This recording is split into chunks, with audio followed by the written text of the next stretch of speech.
Yo, we're back at it again. What's up, everybody? How is everybody doing today on this fantastic Monday morning? We're here to talk about our favorite team, the Arizona Cardinals, and just what ended up transpiring over the weekend. The season's officially over. 2023 is now in the books. We now got our Super Bowl champion. But before we get started on that, Mythic Man, how are you doing today on this Monday? Can't complain at all. Pretty solid. How are you feeling?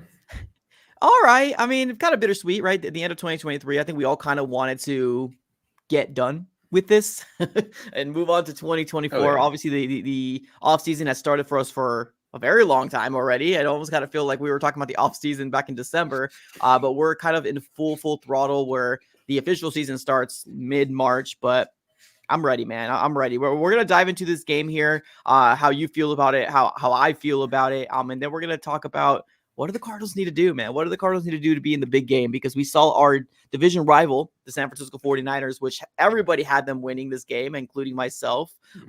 And they couldn't get it done. They couldn't get it done against Patrick Mahomes and Andy Reid and the Kansas City Chiefs. So without further ado, if you guys can do us a huge favor, on your way in, smack that like button. Do it for the algorithm. If you do have a Cardinals fan or a friend that you know out there, let them know about the Big Red Pod or Big Red Pod here on YouTube and send us over a subscribe. So let's get started here, Mythic. Let's dive into this game. How do you feel about 49ers versus the Chiefs Super Bowl yesterday?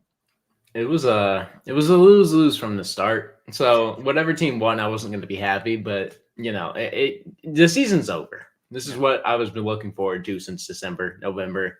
Whenever we got 6-7 wins, I was ready. I wanted the draft to start. Initiate the process expedited a little bit. We're like, can we just fast forward a little bit? Now we're finally here, so it feels fantastic on that aspect.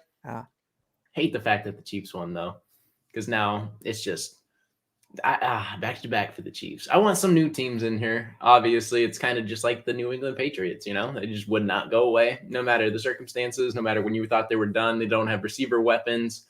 Chiefs don't have receiver weapons, and they just find a way. Find a way down, 10-0 at one point, making it like 10-3 at half. This is the same thing that happened the last Super Bowl where these two matched up.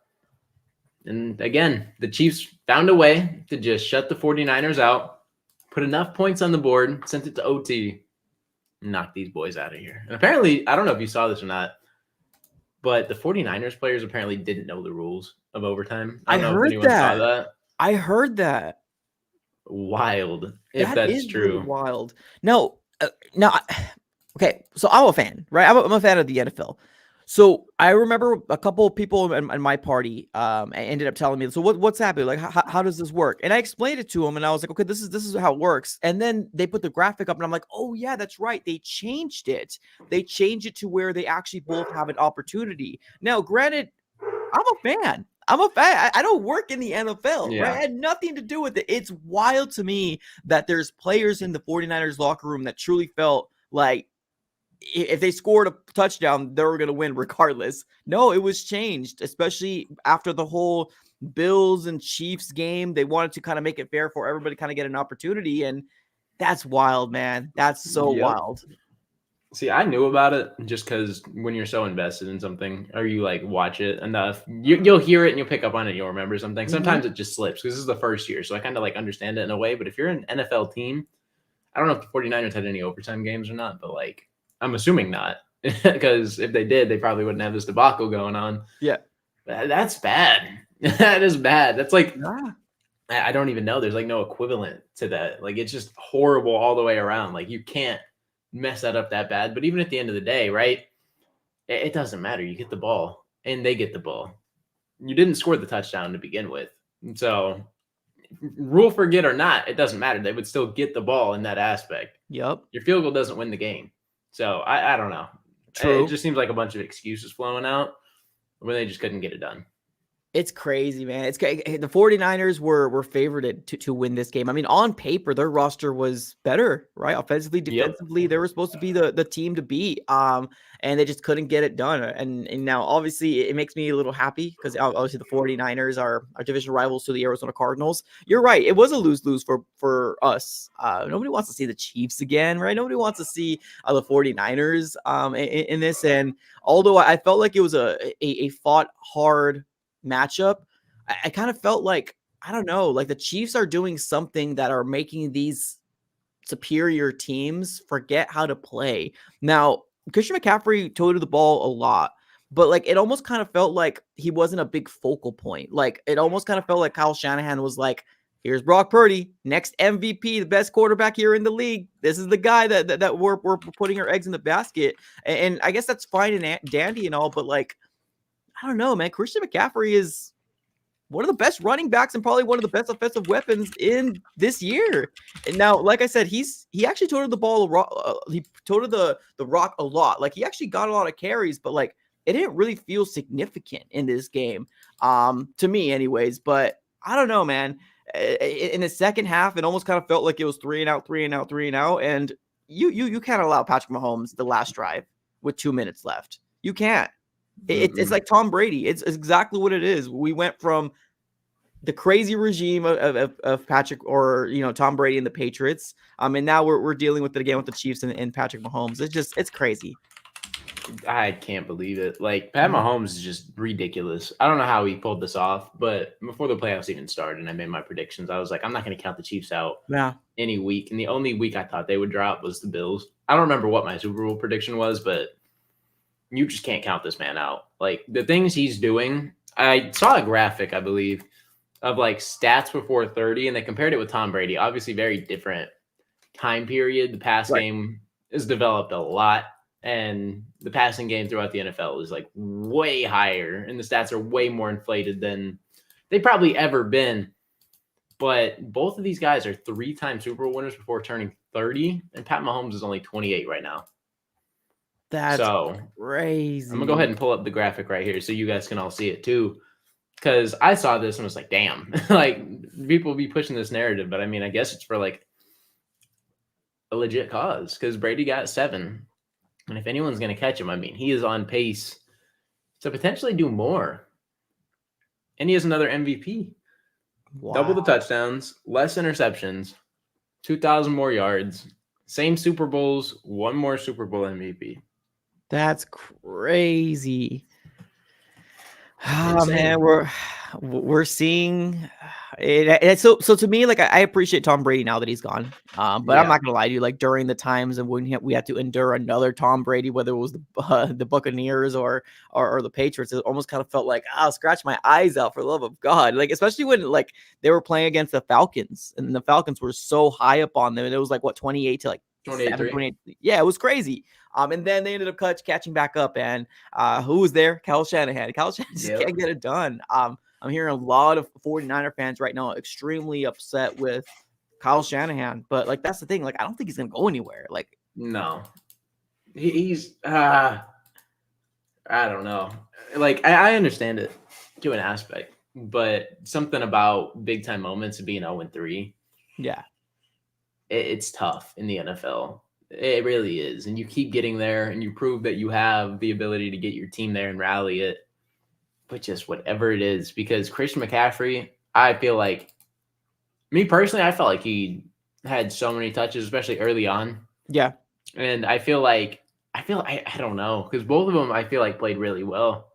Like Purdy, I feel like played really well. I feel like McCaffrey played okay. It's tough when you want to get someone the ball the entire game. And the 49ers have a pretty below average offensive line. So you're trying to run it against the Kansas City Chiefs, who have one of the biggest game wreckers in the league. The Chris Jones is just a game wrecker as it is. Like him alone just brings so much. It's kind of like people won't admit it because Chris Jones kind of flies under the radar, but it's kind of like an Aaron Donald kind of impact. The guy will wreck your game. You got a game plan for him. He came screaming on the goal line on 3rd and goal, I believe, where Brock Purdy would have had a wide open Ayuk, but he came screaming untouched. Made one of the biggest plays of the game by just the pressure. Purdy had to throw it away just to make sure nothing happened. Jake Moody ended up kicking a field goal. Yeah, and I mean the only knock I have, I honestly do think they both play good games. Honestly, I think they're pretty match to match. But that's the surprising thing to me is that you would think that the 49ers would be better. Like Kittle didn't. Kittle was nowhere. Nowhere. Deebo Samuel, I know he got hurt. Nowhere. Like it's just these big impactful players you thought would be in there. Like they didn't do anything at all. Ayuk had some, touches here and there, but Juwan Jennings was the guy who really kind of showed up for the San Francisco 49ers and Purdy. But like, it's crazy, man. I would never have thought that we were going to see a game that low. I know we talked about this, and I was like, do you think we're going to go for 47 points for combined? And I thought we both said, yeah, I think we can see that. We can see a shootout. But no, it's crazy, man. This game came down to, I guess, who executed, and then the last 2 minutes, it was Patrick Mahomes. You're going to give him the ball with all the time up in the world. He's going to eat you, man. He's going to eat you up. So it's crazy, but it was lose-lose. Yeah, it's a gut-wrenching loss for the San Francisco 49ers and their fans too, because like Marco says, if you're a 49ers, like flip it. Imagine being a Cardinals fan and all game long you're shutting the Chiefs down. But on the 2 drives that you need to get a stop, Yep. Not only do they just march their way and get a field goal, but in overtime they get 1 possession, they march right down. Didn't really look difficult for them at all. It didn't. And they just scored on the same play. It literally looked like the same play. Do you remember in Philly when they took the lead to Kadarius Toney, I believe, on the right sideline, where it was like the exact same play where it was in motion, they flared out, and he had that little just drag route and walked in? Oh, yeah. Oh, snap. Yeah, that's right. It felt like watching the same thing. Like, it literally felt like I was watching the same thing. And the only difference is this one was to McCole Hardman. This was a game winner for real. Like, this just ended it. That's crazy. Yeah, you're right. I mean, that 2 minute, well, it almost kind of felt like the last 5 minutes of, or actually that whole OT, that defense, or I guess the last part of the fourth quarter too. Like, it almost kind of seemed like Patrick Mahomes was just doing anything he wanted, like anything. It's just, I guess, good for Andy Reid. It's just a perfect situation, man. It's a perfect situation that Patrick Mahomes found himself in with Reid and Kelsey and all this whole. It's just, man, it sucks because it's not us. I guess that's right. Why I'm. I don't think I'll ever be happy unless it's us. Like, if there's a couple teams out there that if they won, I wouldn't be like necessarily super upset. Like, I want to see teams knock off and get their first Super Bowl just like us. Like, if Detroit would have rallied off and pulled off a Super Bowl, I would have been happy for them. The Buffalo Bills, I would have been happy for. If the Cincinnati Bengals won the Super Bowl, I'd be happy for them. The Chargers, I'd be happy for him. I don't know if the Chargers have ever won or not, but that's a team that if they won, I'd be happy for him. Like, there's a couple teams out there where it's like, yeah, if they win, sure, like I can get behind it. But that's kind of where I draw the line. Like, no other fan base I'm like actively rooting for necessarily, because it's kind of Cardinals or die. But if I had to, those would probably be the 4. Exactly. And I think that's not, we're not getting it twisted. We're not jumping bandwagons here, but we're just saying that like we would be happy for an organization because it almost kind of feels like us, right? At the same, on Cleveland. Yeah, 100%. Yeah. So, it's trippy, man. I agree. I think America was going for the Lions in the moment that, they couldn't do anything in that second half. It almost kind of felt like, oh boy, here we go. 49ers. Yep. But what's the stat out there? What's the stat? Is it 3 Super Bowls in 5 years? Is that the stat out there for Patrick Mahomes? I believe it's 3 and 5. That's freaking crazy. I think one of his only times getting bounced in the playoffs was from Brady. I think that was the Buccaneers twice. I think Mahomes has been bounced twice by Brady, if I'm not mistaken, in the playoffs. I think one was New England. You're right. That's one of his losses. And then the other one was was Tampa Bay beating them in the Super Bowl. Yep. And that's it, I believe. And then he hasn't lost to the Eagles, has he? Who did the Eagles beat in the Super Bowl? Why am I blanking? Bengals, right? No. Wait, you said who? The Eagles. The Eagles? Wow. It was Why am I blanking? In the Super Bowl?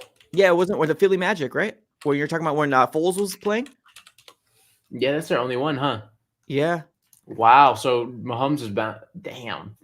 So Philly, damn. Because the Rams won, and that was the year.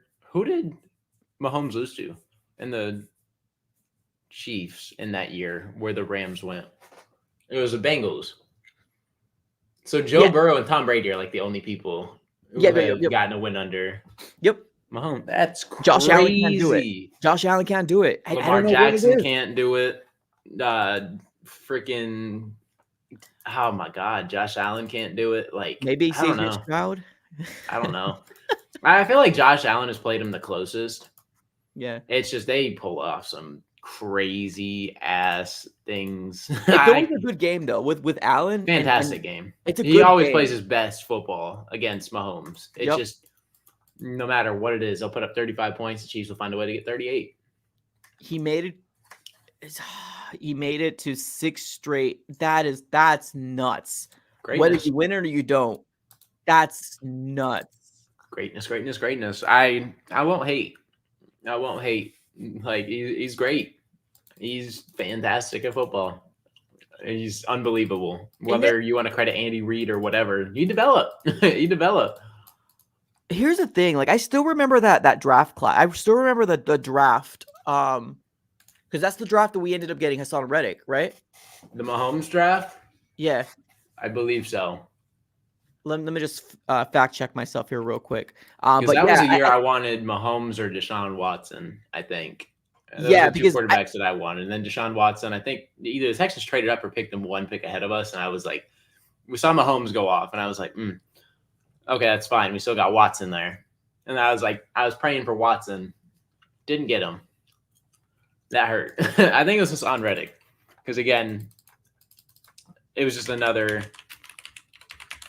small school kid. So the Cardinals got Hassan Reddick at 13th overall. Deshaun Watson went 12. So he got like sniped right. And then Patrick Mahomes went 10.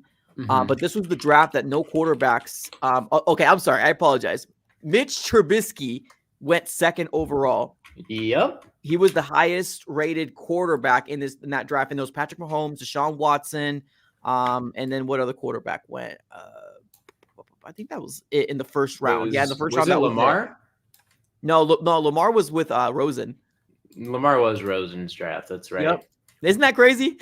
It's insane. Everybody passed on Lamar. We're like, no, we're going Rosen. We're trading up. We're going Rosen, baby.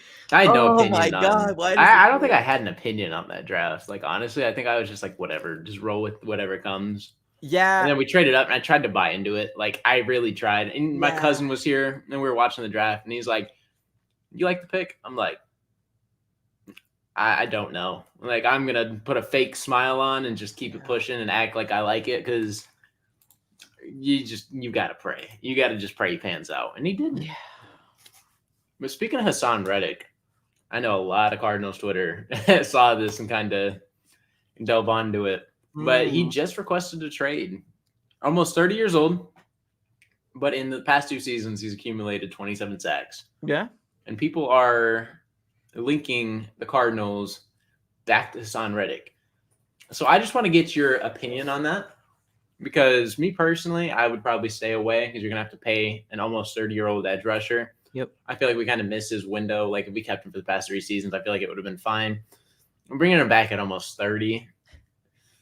It's tough. Yeah. I don't know if I do that because not only are you trading back for a player that you already had and declined his 5th-year option, but you're trading more assets to get him back. I think I would rather go younger and just try to get more talent in here instead of just forking up like a 2nd-round pick. It's crazy because like a lot of these people, they're like, oh, we don't want to do the Steve Keim. I mean, that's kind of doing what Steve Keim was doing, right? Getting the older guys, which, I like Hassan Reddick. I have no will ill, but like I would rather go because here's the thing. Here's the most coveted, I guess the most expensive edge rusher is up there in terms of like paying somebody. Yeah. He's obviously wants to get traded because he wants to get a bigger deal. I mean, the Cardinals have $42 million, but are we in a position to do that? Like that's the big question out there. And I'm not sure if we are.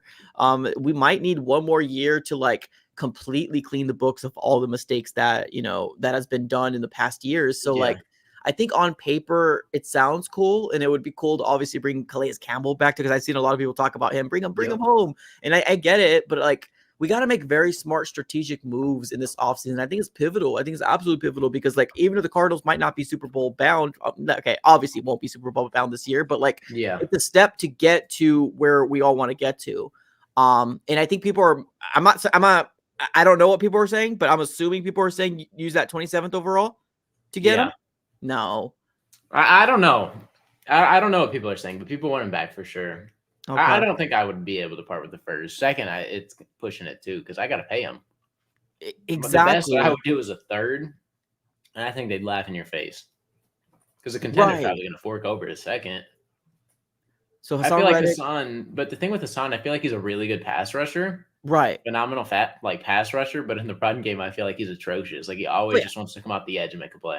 Oh, absolutely, absolutely. Yeah, run game is definitely not his forte for sure. In terms of being a run defender, he's edge, right? And I think, I mean, obviously the links with Jonathan Gannon, They're there. they're there. Yeah, they're there with Philly, and he probably was the one who used them the best. And it makes sense in terms of why bring somebody else back. But like, you do got to pay them. You got to Yeah. pay them. You're gonna probably get rid of us first round. Don't even talk to me about a first round pick. No, Yeah. I'd rather use that for an offensive lineman who falls.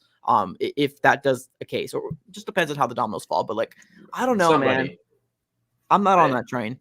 I'm not either. I won't be mad if it does happen though. Just I wouldn't be mad because I know what Jonathan Gannon got out of him. But it just depends on what we give up. We got 3 third-round picks. See, if we forked a 3rd-round pick, I wouldn't be mad. I don't think I'd be mad. I wouldn't be mad at that. I'd be cool.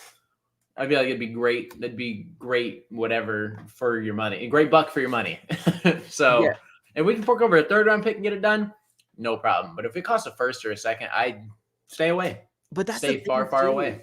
Yeah, it's such a tough situation because I would love to get him back. I mean, I like the guy, but like 3rd round is the problem is you have to pay him. You know how much pass rushers go for right now? Probably 25 mil. Yeah. 28 million. Yeah, exactly. So what? Let's We look got it up. $42 million cap. That's going to take a chunk, and we lose draft capital on a potential hit. That's going to be way cheaper. So like, I see the pros, but I see a lot more cons because A is getting older. B, you got to pay him. And then C, I guess there's no C. I mean, that's those are the obvious ones for me. It's just, I get it. It's cool to bring back a guy that we drafted, and especially because his career blossomed. But I don't know, man. I don't know. Maybe let's just do young. Let's just go young. Let's develop some. Hopefully BJ Ojulari can get there.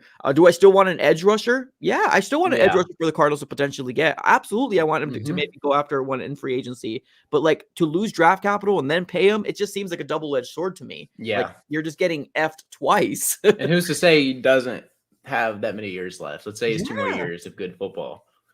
I mean, Chandler Jones panned out, but when we get him, like 28 years old? Yeah, Chandler Jones is an anomaly. 2nd round pick. That man just feasted for us. So maybe, who knows? Maybe Hassan Reddick kind of just comes back and does something similar. I'm not sure. Jonathan Gannon knows how to use him. Yeah. I'd love to see Hassan back here. It just, 3rd-round pick is as far as I'm willing to go. Yeah. Or at least personally. Jonathan Gannon and Monty Ossenfort might be willing to fork over something because edge is super crazy. I don't know about this either because I'm not with Chase Young. I'm not with it. I'm not with it. Even when he got traded from the Commanders over to the 49ers, I told my friend, I was like, you dodged a bullet. Or I think Montez Sweat went first. And I was like, I can't believe you guys didn't trade Chase Young. I was like, I would have kept Montez Sweat, pack Chase Young. I was like, he's not healthy enough. He is laziness problems. People say he just gives up on plays. And that's been an anomaly here. And then there's reports coming out with the 49ers that the same thing is happening. Yeah. I don't think I could fork a bag over to someone like Chase Young. Brian Burns, on the other hand. Allocate the money to either Brian Burns or Josh Allen. Brian Burns, on the other hand, I'm willing to at least start negotiations to see what's popping there. But I'm pretty sure they can franchise tag him, if I'm not mistaken. Yeah.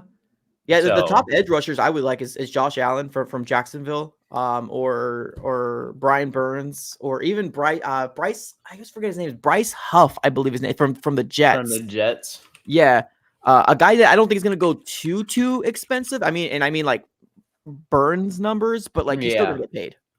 Oh yeah, I believe he had 10 sacks even last season, so he's going to get a bag. 10 sacks is bag money.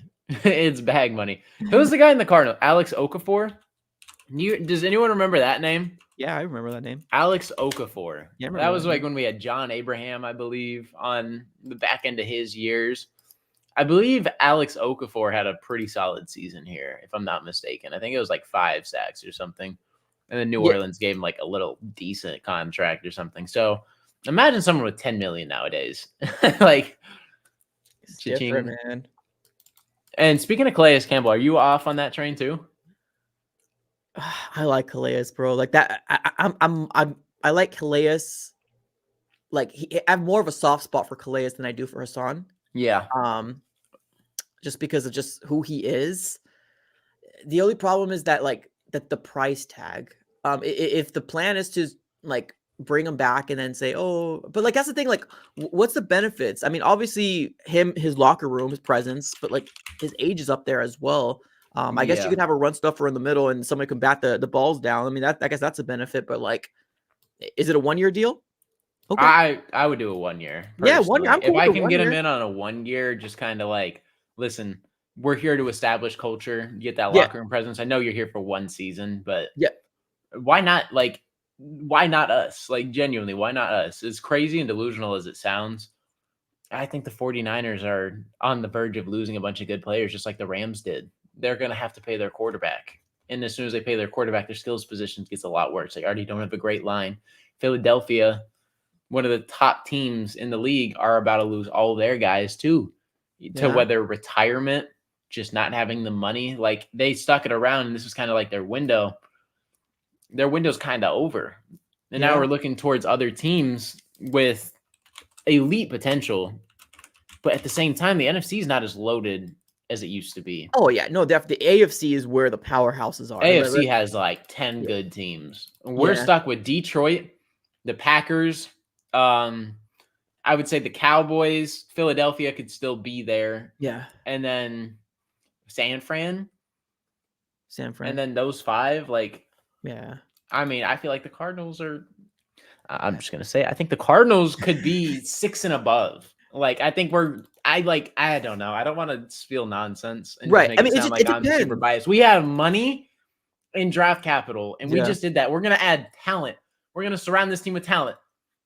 And let's just pray everyone stays healthy. We got Budda Baker, Jalen Thompson. We got BJ Ojolari coming off healthy with a full season under his belt, Yeah. which towards the back end, it looked like he was starting to get comfortable. Right. Love that. And then on top of that, you have other players. Kaiser White's coming back. Yeah. Impact player. You're going to have a ton of people. Garrett Williams, hopefully he takes a leap. I still think we need to go get a corner in free agency. And then offensive line, need to address it a little bit. Yeah. And then if we draft Marvin Harrison Jr., dude, I'm telling you, special things. Like if everything, like it has to go right. Like granted, if we get Marvin Harrison Jr., I think that's probably like one of the biggest holes on this team. Like it really is. And then you let Hollywood go, and then you just build, and you just pray. And then you go get like that vet like Calais Campbell. Like I feel like that locker room guy, or like that guy where SH hits the fan, you need someone to kind of like rally everybody up, or like before, like Calais Campbell is the biggest hype man. Before games, he's the speech guy. He's the guy that gets everyone rallied up. I miss that. I miss having a guy who like it's Budda Baker now, but imagine having 2 of them. Yeah. Separating the groups and I'm not saying Ray Lewis, Ed Reed type stuff, but like just 2 people to kind of like get the blood flowing a little bit and kind of just like, hey, listen, let's lock the F in and get this done. Right. I would love to have Clay back on a 1-year deal personally, and just get everything heading toward the right direction. Kind of just mentor these young guys. Yeah, I wouldn't mind a 1-year deal. I really, really wouldn't. But it just honestly, it also kind of depends too, because like I guess what are you're still playing market. Like I doubt Calais is gonna be like, oh, you drafted me, I'm gonna give you a good hometown deal. discount. Right. I doubt it. If he does, then that's great. But like I still do think he's gonna go for like what he deserves to go for. And obviously it just depends on what team's gonna go in on him. I'm cool with the 1 year. But like, would you rather allocate that money to a younger guy, like maybe like a DJ Reader, that's also in the interior defensive line that can kind of wreak havoc? Or I doubt the Cardinals will go Chris Jones from the Chiefs. I doubt it. Like that man's gonna get massively paid, Or like ridiculous, and it's deserved. Yeah. Super Absolutely deserved for sure. But like, if the Cardinals were going to make a move like that, probably not going to be for like a 29-year-old, 30-year-old defensive tackle. You know what I mean? Because we're not necessarily win now in that aspect. Like I think we can make a run, but I don't think that means now. But we should be. Let's take the right steps. Yes, and I don't think signing. That's what I'm saying. Like same thing with Hassan Reddick, I guess. Because that's big money. Like if we bring Calais and it's just a 1 year, let's say like $5 million contract. That's where I'd go if Yeah. possible. 5 million, 5.5 for 1 year. If we can bring that in, then that'd be fantastic. But I just don't think I can allocate big time multi-year money to a almost 30-year-old player. Yeah. Right. When we're not necessarily win now. That contract could get ugly. Right. Real easy. I don't think Chris Jones will get ugly. I feel like Chris Jones is Chris Jones, right? Like I feel like you know what you get with Chris Jones. Yeah. And Oh, for sure. he might take a pay cut to stay with Kansas City. But everything is pointing to him leaving. He said he doesn't know if it's his last game. Super emotional on the sideline during the national anthem. Knows it could possibly be his last game. A lot of tough things, man. We've seen players like Chris Jones or players like Le'Veon Bell or players like, players that leave their respected teams and just go to crap organizations and their career is just like done. It's a big decision, man. It really is, because I can see Patty Mahomes win more. Honestly, it's everybody can see that. This man is a special talent. This guy can do it. It's crazy. It really is. I think things are about to start turning for Kansas City, though, with Chris Jones and Travis Kelce, because Kelce's been pondering retirement, too. People don't talk about that enough, but him, Andy Reid, like, let's just say Andy Reid and Travis Kelce end up retiring this offseason, which I don't think both will go. One, possibly. I think they'll come back for at least one more. I think there's a report that said they're coming back. I think they'll come back, but it's close. But they're all also talking on this high. They're also talking of just winning the Super Bowl, right? Like they're just like, oh my God, we're coming back. You don't know, man. The offseason is, and then the end season of getting prepared for a NFL season is real, man. It's the grind. And I'm not sure. Maybe they'll have change of heart in a week or two. We'll see. We'll see what happens. Let me ask you this question real quick. And chat, obviously, you get involved in this as well. Here's a question I think, is important. Do the Arizona Cardinals address the quarterback position after Kyler? Do you think the Cardinals should go after a free agent quarterback to back up Kyler Murray? What are your thoughts on that? Because right now, obviously, it's Clayton Tune, and it almost kind of seems like he's really the only one back there. And I think because people saw him in the Browns game, which is very, very unfair, they almost kind of painted him being like, oh my God, panic mode, right? Because if Kyler goes down, we need a veteran quarterback. What are your thoughts on that? It depends. It depends who's available and where Clayton Tune develops too. Yeah. I wouldn't panic necessarily, but it doesn't hurt to have a veteran backup. Like the Chiefs, for example, they had Chad Henne, I believe, or Chad Henne, backing him up, and Pat Mahomes went down a couple times. He jacked his ankle up. Chad Henne converted like a 3rd and 27 against the Bills, if you guys remember that. So if you have a quarterback who can come in here, like, let's go ahead and take a look. So the quarterbacks that are available right now, there's a couple top end that it's like absolutely not, just based off money alone. Let's see, how do I filter this? Well, I got a few. Kirk Cousins, not gonna happen. Not gonna happen. Ryan Tannehill, Jacoby Brissett, Tyrod Taylor, Marcus Mariota, Sam Darnold, Jameis Winston. Baker Mayfield's not going to happen. He's going to get paid. Drew Lock, I don't hate that name.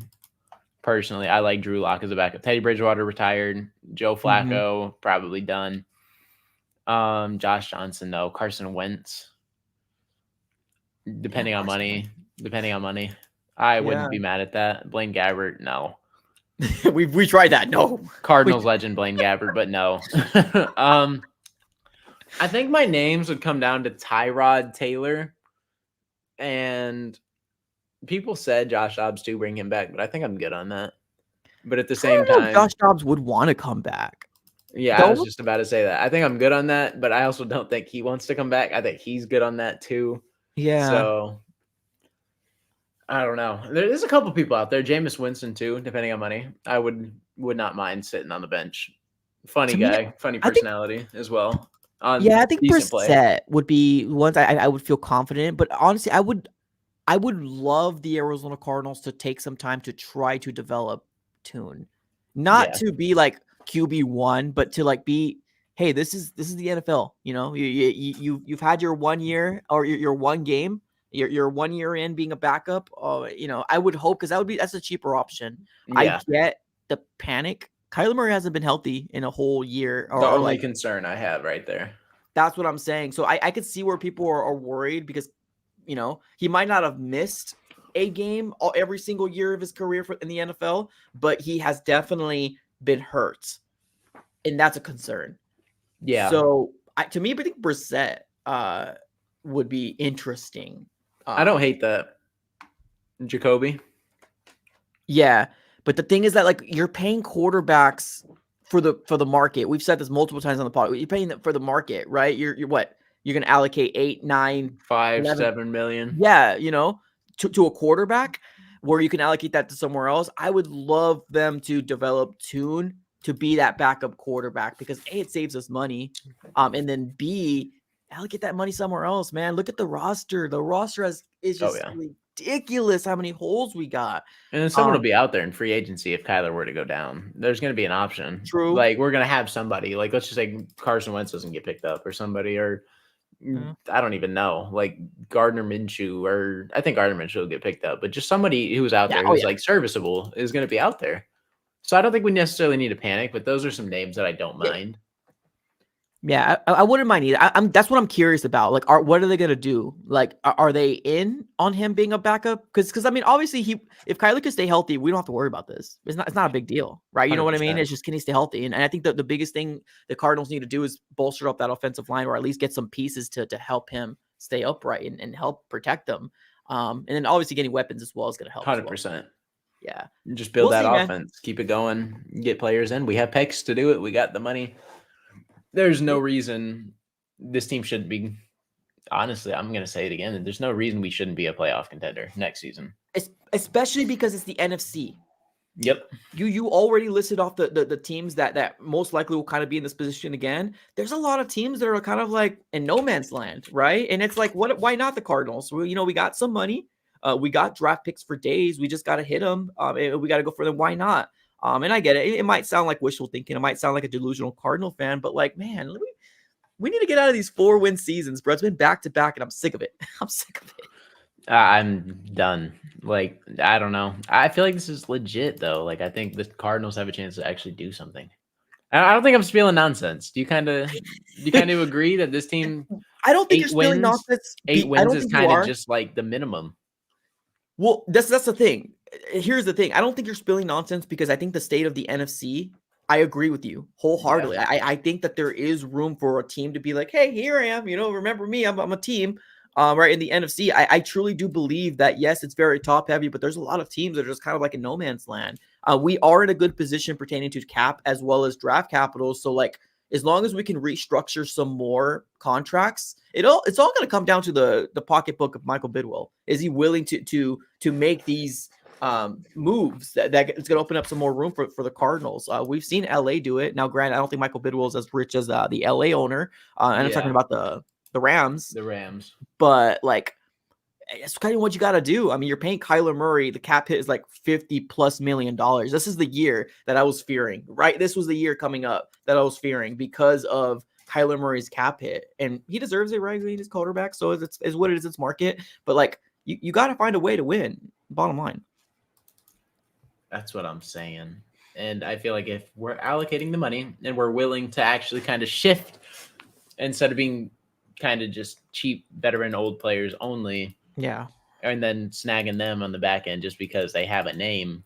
Like, I still feel like Calais could be productive. And that's kind of why I'm kind of on that. Like Terrell Suggs, I was just like, what the heck are we doing? Like Terrell Suggs kind of just snag that bag, right? Like he lives in Arizona. Terrell Suggs got a bag, played for the hometown team, and retired in Arizona. Like, I hate being the retirement home where it's like, I mean, they got nice weather. We can go golf. We can just relax. Like, I want to be the team where it's like, you know what? We got good weather, and it's like, you can also play good football here when you're 22. Like, you have players like T. Higgins who are like Arizona, or I don't know if it's T. Higgins. There was a receiver, I think it was Garrett Wilson, who hopped on IG Live, and he's like, Arizona is the place to be. It has great weather, and I love being here. And people, it's kind of like a sleeper city. Like, why is it so slept on? Like, I hate the fact that it's so slept on. Odell rehabs here. Odell loves it here. Yeah. He has a house here, I believe. Like, Arizona is like the place to be. It's just we don't have the team to draw people here.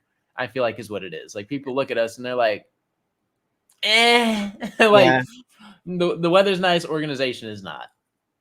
That's what it is, man. That's what it's just got a bad rep. It's just you have 2 back-to-back 4-win seasons. You know, you're paying a franchise quarterback a lot of money, and people want to win.